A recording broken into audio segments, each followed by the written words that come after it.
Inhale, suck the belly in. Exhale, ribs down. Bend your knees, easy day in the beach. Inhale, lift your thighs off the ground, hands back. Inhale all the way to Dhanurasana. Pull with the arms, kick back with the legs.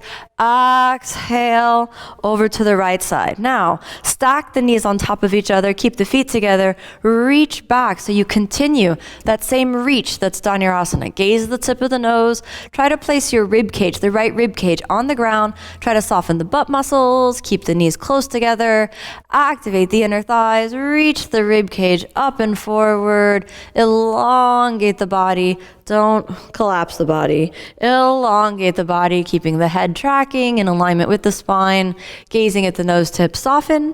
Inhale, come on back up. Find your Dhanurasana. Exhale over to the left side, and you're initiating that rollover with your hips. Now try to get your left shoulder underneath you so the rib cage pops down, and we'll stay here for a couple breaths, head back.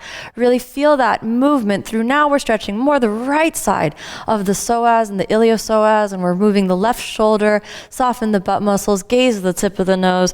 Inhale, pick up your pelvis, move it back. Here's the endurance game. Inhale, back to Dhanurasana. 1, pull with the arms, keep rolling the shoulders forward. 2, my thighs are burning, so you say to yourself, ooh, burning sensations in the thighs. 3, ooh, shaking sensations in the thighs. 4, one more, and 5, let it down. Now don't go to child's pose, don't rest. Inhale, upward facing. And exhale, downward facing. Good, use downward facing as you rest for a moment. Stabilize. Suck in the belly.